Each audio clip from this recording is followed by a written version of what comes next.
Hello, everybody, and welcome to YM English classes. I am Mukul Pandey, your English mentor. So, मैंने last time एक video upload किया था, and that was about parts of speeches. Now, parts of speeches ये एक बहुत ही important concept है, especially जो board classes में बैठने वाले हैं, like CBSE है, alright, and उसी के साथ साथ आपका ISC है, ICSC है और स्टेट बोर्ड्स हैं। सो बोर्ड्स के अलावा आपके जो कॉम्पिटिटिव एग्जामिनेशंस हैं उनके लिए भी ये वाला कॉन्सेप्ट बहुत ही ज़रूरी है। ऑलराइट, सो बहुत ध्यान से देखिएगा ये वाला वीडियो। तो लास्ट टाइम हम लोगों ने बातें करी थी किसके बारे में? हम लोगों ने बातें करी थी पार्ट्स ऑफ स्पीचेस के बारे में, जिसमें मैंने आपको 8 types of parts of speeches के बारे में इंफॉर्मेशन प्रोवाइड करी थी। सो अब उसी प्रोग्रेशन में उसी सीरीज को आगे बढ़ाते हुए आज मैं आपके लिए लेके आया हूँ नाउन का कॉन्सेप्ट। सो अब हम नाउन के बारे में जानेंगे और थोड़ा सा डेप्थ में। तो last time I just give you the introduction की कौन सा पार्ट्स ऑफ स्पीच क्या कहलाता है। सो अब हम थोड़ा सा एलैबोरेट करेंगे। तो इस वाले प्रोग्रेशन में सीरीज में आगे बढ़ते हुए अब मैं आपको बताने जा रहा हूँ कि नाउन क्या होता है। ओके, सो बढ़ने से पहले मैं आपको बताऊं कि कई लोग ग्रामर को क्यों नहीं सीख पाते। व्हाई? बिकॉज वो ग्रामर को बहुत ही अलग तरह से पढ़ते हैं। अलग का मतलब होगा काफी, it's mostly a wrong method. Okay, though I really respect your hard work, मैं आपके हार्ड वर्क को रियली रेस्पेक्ट करता हूँ और रेस्पेक्ट करनी भी चाहिए, लेकिन कई बार क्या हो जाता है ना, हमारा मेथड थोड़ा सा गलत हो जाता है। मैं बताता हूँ। सो अगर आप ग्रामर को अपने आप से बहुत दूर रखोगे ना, दिक्कत आएगी। तो लेकिन आप ग्रामर को जितना ज्यादा रिलेट करके पढ़ोगे आपस में, जैसे नाउन और प्रोनाउन में आपस में रिश्ता क्या है, रिलेशन क्या है, तो अगर आप ये समझोगे कि भाई Ram is my friend and he lives in Jhansi, तो राम की जगह ही का इस्तेमाल किया है, राम प्रॉपर नाउन हुआ, ही प्रोनाउन हुआ। तो अगर आप इसको रिलेट करोगे और अपने आप को भी इसको जोड़ लोगे ना, इंटीग्रेट कर लोगे, अपने खुद को अपने आप को लैंग्वेज से जोड़ लोगे, बेटर समझ में आएगी। Okay, so try to work slightly on the pattern of understanding कि ये सब होता कैसे है. Okay, so here we are back again. So as you can see already it's coming on the screen कि nouns क्या होते हैं. What is the meaning of a noun? Okay, तो लिखा है noun is a name of the person, place or thing. Okay, जब भी हम लोग किसी पर्सन के बारे में बातें करेंगे या प्लेस के बारे में बात करेंगे या थिंग के बारे में बात करेंगे, किसी वस्तु के बारे में बात करेंगे, तो उसको हम लोग नाउन कहते हैं। ओके, अब एग्जाम्पल अगर मैं दूं, like this is a screen. Screen क्या है? ये एक चीज है, इट्स अ थिंग, तो ये नाउन है। मैं क्या हूं? आई एम अ पर्सन, मैं नाउन हुआ। ओके, प्लेस क्या है? Jhansi, it's a noun. So noun क्या है? It's a name of a person, place और थिंग। अब आगे बढ़ते हुए इसके बारे में आता आएगा काइंड्स ऑफ नाउन, यानी नाउन कितने तरह के हैं? 4 तरह के। So there are 4 kinds of noun in English. Okay, आइए एक एक करके हम लोग इसको और अच्छी तरह से जानते हैं। सो पहले वाला अगर आप देखोगे तो ये लिखा है कॉमन नाउन। कॉमन नाउन में क्या आ जाता है? ओके, जो कॉमनली हम लोग जो नाउन को यूज करते हैं किसी चीज को, किसी जगह को या किसी पर्सन को एड्रेस करने के लिए, संबोधित करने के लिए, तो उसको कॉमन नाउन करते हैं। जैसे ऑलराइट, अमित का कुत्ता रोज आके मेरे टायर को गंदा कर देता है। अब कुत्ता है, अब मैंने कुत्ते का नाम नहीं बताया, लेकिन अमित ने अपने डॉग का नाम जरूर कुछ ना कुछ रखा होगा। ओके, सो हियर डॉग क्या हो गया? कॉमन नाउन हो गया। मैं और इजी कर देता हूँ। Okay, well there are many dogs in my colony. अब कोई पर्टिकुलर डॉग नहीं है, मैं कोई पर्टिकुलर डॉग के बारे में बात नहीं कर रहा हूँ। सो डॉग हो गया। Alright, a man is sitting there in the room. Okay, man, man भी कॉमन नाउन है। कौन सा आदमी है? तो नाम नहीं मालूम है, it could be any man. तो common, in a common regard में उसका इस्तेमाल हो रहा है, किस संदर्भ में, किस कॉन्टेक्स्ट में? As a common being. In the same way, boy, I saw a boy crossing the road. मैंने एक लड़के को सड़क पार करते हुए देखा। अब वो बॉय कौन था मैं नहीं जानता, लेकिन वो बॉय था मैं जानता हूँ कि वो बॉय तो था, नाम नहीं जानता। तो ये क्या है, ये कॉमन नाउन है कि कॉमन कॉन्टेक्स्ट में ये इस्तेमाल होते हैं। So common noun. Alright, on that note आगे बढ़ते हैं प्रॉपर नाउन। अब अगर किसी कॉमन नाउन को नाम मिल जाए, जैसे वो जो लड़का सड़क क्रॉस कर रहा था, अगर मैं उसका नाम जानता तो Shobhit, I saw Shobhit crossing the road, मैंने शोभित को सड़क क्रॉस करते हुए देखा। अब शोभित है, प्रॉपर नाउन हुआ। ओके, इसी तरह से हमारा जो कंट्री इंडिया, ये क्या है, एक देश का नाम है। सो ये क्या हुआ, ये प्रॉपर नाउन हुआ। इन द सेम वे किसी लड़के का नाम, किसी भी इंसान का नाम क्या हुआ, जैसे अमित। मेरे चैनल का नाम क्या है, Y M English. Okay, so ये सब क्या कहलाते हैं, प्रॉपर नाउन्स कहलाते हैं। Alright, so try to relate yourself with these many components.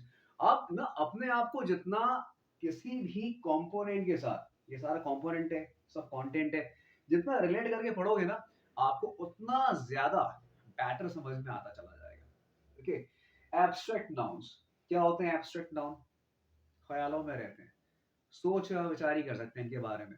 Okay, जैसे ब्यूटी। ओके, हम लोग उसको एब्स्ट्रैक्ट क्यों मानते हैं, इसका रीजन है। ब्यूटी क्या हो गया, Taj Mahal is a beautiful monument. Why, because it has beauty. Okay, उसमें ब्यूटी है, इसी वजह से वो ब्यूटीफुल है। ओके, अब ब्यूटी क्या हो गया, ये एब्स्ट्रैक्ट हो गया, ब्यूटी। ओके, सुंदरता और सुंदर, ताजमहल सुंदर है क्योंकि उसमें सुंदरता है। ओके, क्योंकि उसमें क्या है, उसमें सुंदरता है, इसलिए वो सुंदर है। सुंदर क्या है, ब्यूटीफुल। और सुंदरता क्या है, ये आपका ब्यूटी है। It's a noun. कौन सा नाउन है, एब्स्ट्रैक्ट नाउन है। ओके, इसी तरह से courage. Courage is something that we can talk about, लेकिन कभी किसी ने क्या करेज को देखा है, नहीं देखा है। ओके, इसी तरह से जॉय, हम लोग खुशी को महसूस करते हैं। ओके, लेकिन कभी क्या किसी ने उसको देखा है, नहीं देखा है, महसूस होती है। सो इस तरह के नाउन को हम लोग किसमें कैटेगराइज करते हैं, एब्स्ट्रैक्ट नाउन में करते हैं। ऑलराइट, सो आप जितना, फिर वही बात आ जाती है, मैं रिलेट कर रहा हूँ किसी भी चीज को अपने आप से, and I am able to speak it up very well. अगला, कलेक्टिव नाउन।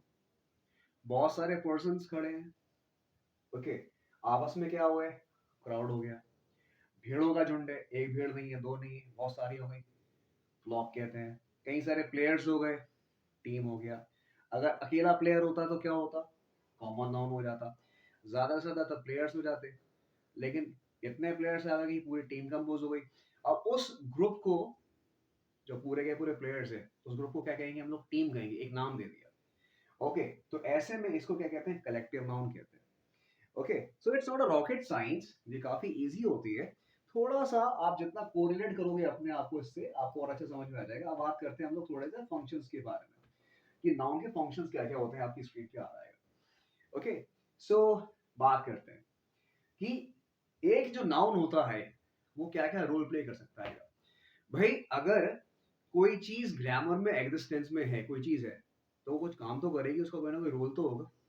अब वो क्या करेगी, तो नाउन का क्या रोल है ग्रामर में, नाउन कर क्या सकता है, क्या क्या कर सकता है, अब वो मैं आपको बताने जा रहा हूँ। सुनिएगा, जैसे ये काम करता है as a subject of a verb. Verb क्या है, जैसे अमित अराइव्ड, अमित आया। अमित आया, कौन आया, अमित आया। ओके, हु का आंसर किस में गया, नाउन में गया। तो यहाँ पे क्या हो गया, सब्जेक्ट क्या आएगा, अमित, अमित अराइव्ड। सो अमित जो आप येलो कलर से देख रहे हैं ना, ये अमित, ये क्या है, सब्जेक्ट। सब्जेक्ट क्या होता है, डूअर ऑफ द एक्शन। सो ये वाला एक्शन अराइव होने का किसने किया, अमित ने किया। सो यहाँ पे Amit is playing the role of a verb. So ये क्या हो गया, एज अ सब्जेक्ट है, ये क्या, नाउन। सो यहाँ पे जो नाउन अमित है, it is functioning like a subject. Alright, अगला वाला, complement of the verbs. Complement क्या होते हैं, कॉम्प्लीमेंट वो होता है जो सब्जेक्ट के बारे में थोड़ी सी इंफॉर्मेशन प्रोवाइड करे। जैसे राज इज अ क्रिकेटर। अब राज के बारे में जो जानकारी मिली वो क्या है, कि वो एक क्रिकेटर है। तो क्रिकेटर है। ये जानकारी किसके बारे में? राज के बारे में। तो सब्जेक्ट के बारे में जानकारी क्या है कि राज एक क्रिकेटर है। ओके, तो बी फॉर्म्स क्या होती है? इज एम आर इंग्लिश में बी फॉर्म्स कहलाती है। ओके, जो आप लिखते हैं ना इज एम आर। ओके, तो इंग्लिश में इसको बी फॉर्म्स कहा जाता है। बी फॉर्म्स कहा जाता है। अब अगर मैंने लिखा क्या? Raj is a cricketer. Raj is a cricketer. अब मैंने ये लिखा, तो राज क्या है? सब्जेक्ट है। और इस क्या है? बी फॉर्म है। इसके बाद जो भी लिखा है राज के बारे में वो उसका कॉम्प्लीमेंट है। देखिए द कॉम्प्लीमेंट। ओके, रेड में है अ क्रिकेटर। मैंने इस तरह से इसको कंपोज कर रखा है ताकि ये आपको इजीली समझ में आता चला जाए, आप अपने आप को रिलेट करते जाइएगा इससे। ओके, इंग्लिश के साथ क्या होता है? दैट मीन्स हम लोग अपने आप को बड़ा दूर पाते हैं इस लैंग्वेज के साथ में। अगर आप अपने आप को बड़ा दूर कर लोगे इस लैंग्वेज से तो कैसे सीख पाओगे? आपकी अप्रोच बड़ी पॉजिटिव होना चाहिए इस लैंग्वेज के साथ में। And I tell you, once you will associate yourself with this language, learning the language will become fun. मजा आएगा सीखने में। ओके, और मुझे पढ़ाने में। अगर बात पसंद आई हो तो जल्दी से मेरा चैनल ना सब्सक्राइब कर दो ताकि और भी interesting video, learning videos of English आपके सामने आते रहेंगे। Okay, let's carry on. Okay, अब बारी आती है the object of a verb की। ऑब्जेक्ट क्या होता है भाई? अगर सब्जेक्ट है डूअर ऑफ द एक्शन, तो उस एक्शन को रिसीव कौन करेगा? वो कहलाएगा ऑब्जेक्ट। ऑब्जेक्ट क्या हुआ? वर्ब को रिसीव करने वाला, यानी एक्शन को रिसीव करने वाला। एग्जाम्पल से समझेंगे, समझ में आएगा। एग्जाम्पल से ग्रामर ज्यादा अच्छी तरह से समझ में आती है। क्या लिखा है? I saw Raja. ओके, यानी आई सॉ हुम? राजा। तो Raja is behaving like an object. Okay, तो ऑब्जेक्ट क्या है यहाँ पे? Raja. So Raja as an object यहाँ पे प्लेस्ड है। अगर आप देखेंगे तो ये सेंटेंसेस दरअसल, अगर मैं थोड़ा सा डेप्थ में जाऊं तो ये एस बी ओ फॉर्मेट में लिखे हैं। S B O. S subject, V for verb and O for object. यहाँ पे आई क्या है? सब्जेक्ट। वी क्या है? वर्ब यानी सॉ। और ओ क्या है? ऑब्जेक्ट, वो यहाँ पे राजा। अगर आप, और इसको कहते क्या है? एसवीओ। ये सिंटेक्स ऑर्डर है, किस तरह से वर्ड्स आपस में अरेंज्ड है अपना मीनिंग निकालने के लिए। ऑलराइट, तो यहाँ पे जो वर्ड राजा है वो क्या रोल प्ले कर रहा है? एक ऑब्जेक्ट का रोल प्ले कर रहा है। ओके, एसवीओ मेथड से भी हम इसको फाइंड आउट कर सकते हैं कि इसका रोल क्या है यहाँ पे। ओके, इसी तरह से अगला क्या आएगा? The object of a preposition. Last time जब मैंने आपको पार्ट्स ऑफ स्पीचेस के बारे में बताया था, अब जिन्होंने पार्ट्स ऑफ स्पीचेस के बारे में मेरा वीडियो पिछला वाला नहीं देखा है, they can go in the playlist. और प्लेलिस्ट में आपको ग्रामर में आप जाइएगा and you will find parts of speeches in a easy way. बड़े आराम से आप सीख लोगे। मैंने लास्ट टाइम आपको बताया था प्रपोजिशंस के बारे में, that it is something that shows the relationship between subject and an object. जो सब्जेक्ट और ऑब्जेक्ट के बीच में रिलेशन बता दे उसको क्या कहते हैं? प्रपोजिशन कहते हैं। ऑलराइट, तो यहाँ पे क्या हो रहा है? रोहन। अब हम बात किसके बारे में कर रहे हैं? नाउन के फंक्शन के बारे में। A noun can function as, क्या लिखा है? The object of a preposition. Rohan spoke to Sagar. Okay, यहाँ टू क्या है? टू काम कर रहा है एज अ प्रपोजिशन। ओके, और प्रपोजिशन का ऑब्जेक्ट क्या है? सागर। सागर जो है वो क्या है? Object of preposition. ऑलराइट, इसलिए मैंने आपको अभी थोड़ी देर पहले बताया था, दैट मीन्स मैंने क्या बताया था? अगर आपको ये कॉन्सेप्ट मालूम है, ये आपको बहुत हद तक हेल्प करेगा काफी सारी चीजों में। First of all, it will help you to improve your pattern of writing. Okay, point number 2, it will help you to reduce your mistakes. आपकी जितनी कम मिस्टेक्स होगी, नंबर उतने अच्छे आप रिक्योर करोगे। ओके, पॉइंट नंबर 3, ये आपको हेल्प करेगा कि आपको रीडिंग जो है जल्दी ग्रैप्स हो, आप उसका मीनिंग यानी इंटरप्रिटेशन जल्दी और आसानी से निकाल पाओगे। ग्रामर आपको बहुत सारे तरह से हेल्प करती है। फिर आपके बोर्ड्स हैं, कंपटीशन है, it's always there for you. Okay, आगे क्या लिखा है? A noun can also be used in the possessive case.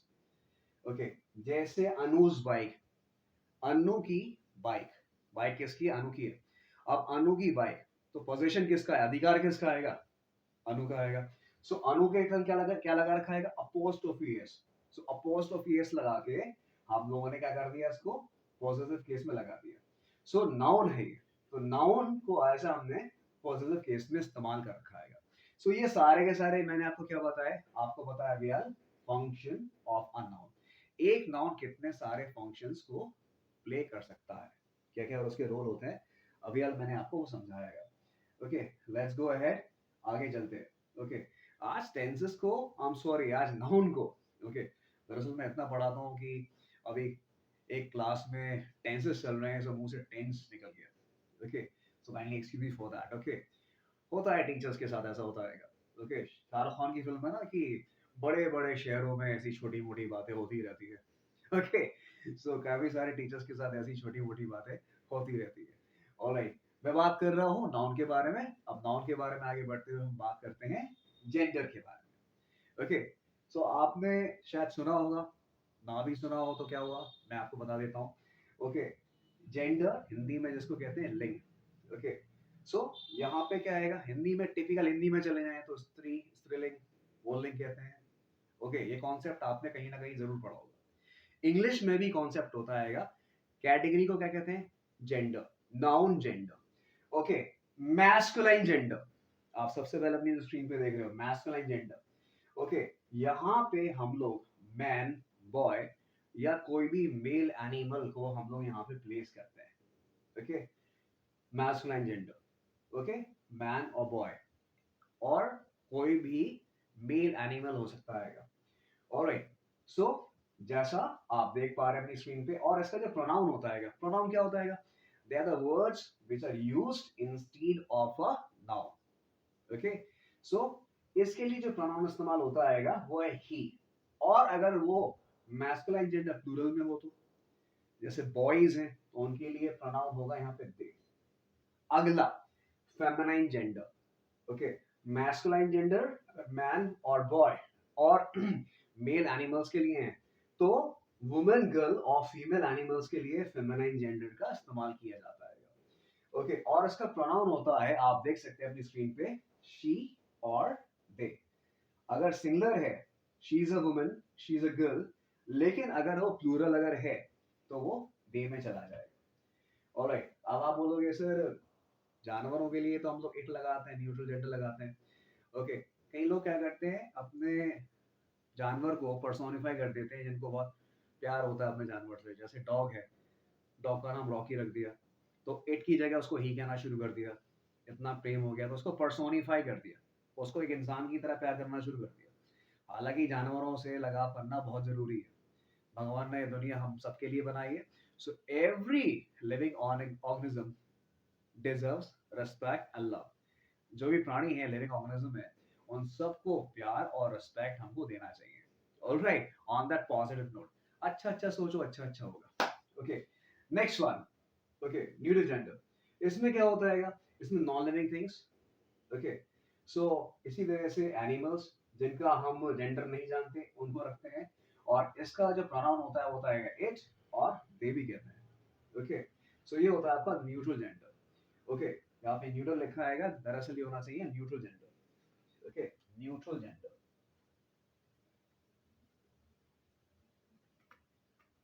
Okay, that's it.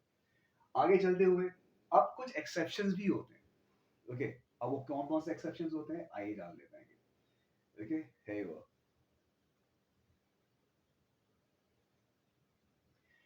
sometimes things like cars and bikes are regarded as with affection, so they are okay considered feminine।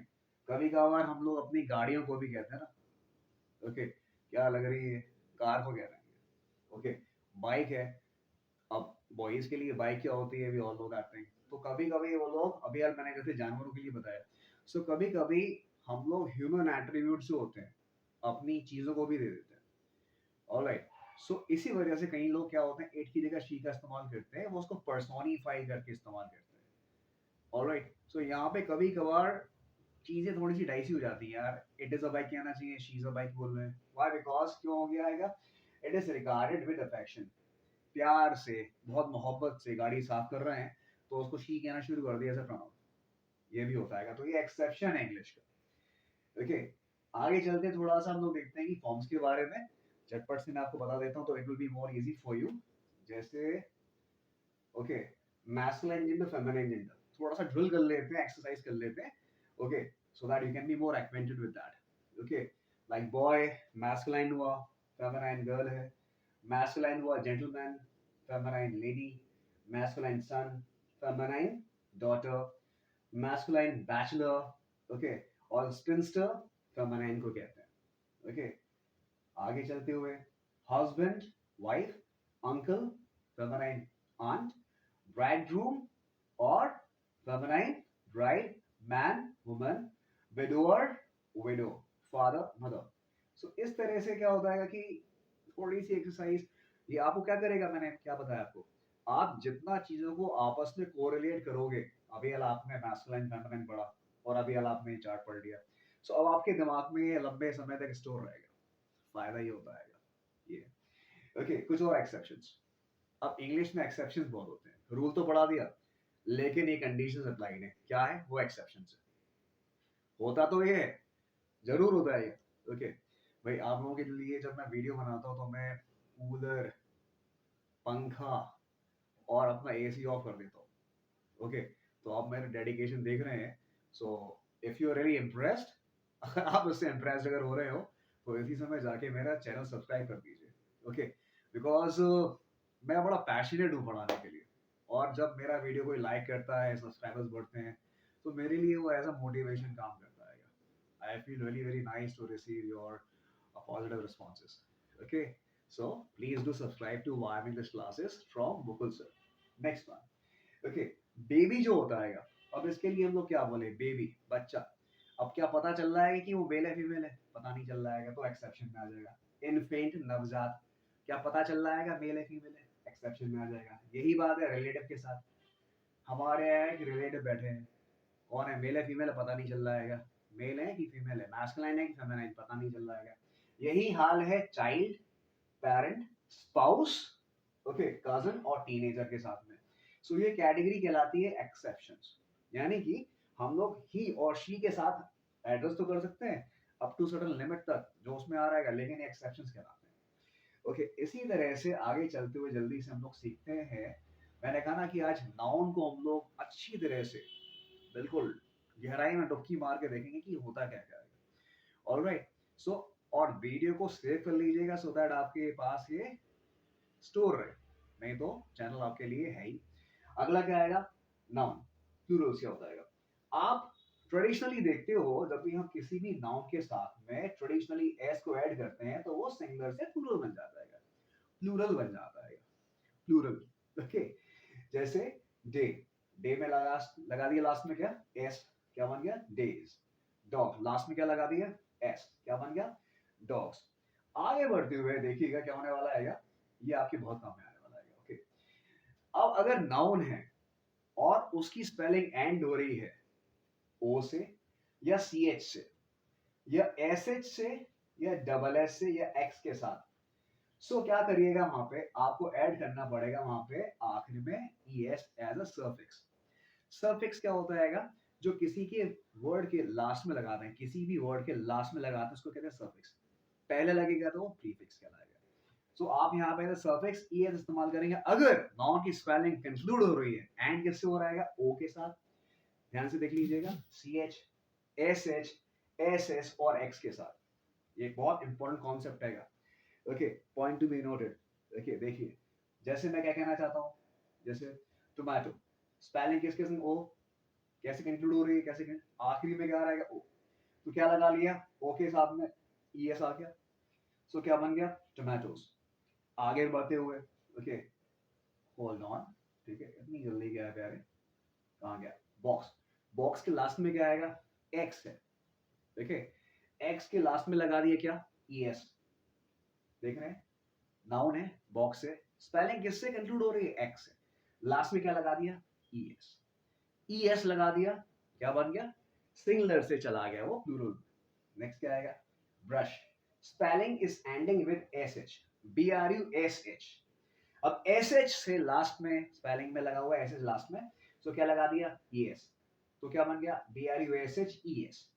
Same thing for church, CHURCH से conclude हो रही है spelling, आखिरी में क्या लगा हुआ है CH, क्या बन गया चर्चेस, CHURCHES, किस, लास्ट में हो गया किसेस, क्या लगा दिया, क्यों यहाँ पे एस था, डबल एस है, मैंने बताया भी आपको, सो क्या बन गया ES लगा दिया, KISSES, क्या बन गया किसेस। सो ये कुछ बातें होती हैं जो कि आपको गलती करने से बचाती हैं, एंड आप जितना प्रैक्टिस करेंगे और जितने ऐसे लर्निंग वीडियोस को देखेंगे आपके लिए ही फायदा आएगा। ओके, सो अपनी सोच को बड़ा ही पॉजिटिव रखो, अफर्मेटिव रखो, ये मत सोचो कि ये मुझे आएगा ही नहीं। अब कई सारे बच्चे होते हैं उन्हें क्यों समझ में नहीं आ रहा है, उनको लगता है ये मुझे आएगा ही नहीं समझ में, तथास्तु हो जाता है, अब आ ही नहीं रहा समझ में। Alright, so that is why always take yourself as a very positive person, जिसको हर चीज समझ में आ जाती है, किसी भी तरह से आए लेकिन आ जाती है आखिरकार। आप देखोगे आपकी अप्रोच जैसी चेंज हो जाएगी, आपको सब्जेक्ट समझ में आने शुरू हो जाएंगे, चाहे इंग्लिश हो चाहे वो भी और सब्जेक्ट हो। Alright, being an experience teacher, what I have seen कि आप अपने आप को कैसे लेते हो, अगर आप समझोगे कि आप एक ऐसे इंसान हो जिसको इंग्लिश आएगी ही नहीं, आपके लिए इंग्लिश बहुत ही बड़ी प्रॉब्लम बन जाएगी। लेकिन अगर आप ऐसा अपने आप को मानोगे कि हाँ मुझे इंग्लिश आ जाएगी, तो आपकी ये जो सेल्फ इमेज है आपको आपकी स्टडीज में आगे बढ़ने में बहुत काम में आएगी, ट्राई करिएगा। ऑन दैट नोट, आगे क्या लिखा है नाउन्स के लिए, नाउन्स एंडिंग इन वाई, अगर नाउन की स्पेलिंग वाई से एंड हो रही हो, ओके, और उससे पहले कॉन्सोनेंट अगर आ रहा हो, ओके, तो क्या हो जाएगा वहां पे, हमको वहां पे ड्रॉप करना पड़ेगा वो वाला कॉन्सोनेंट और साथ में लगाना पड़ेगा उसकी जगह IES। एग्जाम्पल देखिएगा, बेबी लिखाएगा, नाउन हुआ BABY, ओके, स्पेलिंग के लास्ट में क्या रहेगा Y, अब उससे पहले है B, B क्या है कॉन्सोनेंट है, क्योंकि AEIOU ये वॉल्स होते हैं, वॉल साउंड्स कहलाती है ये।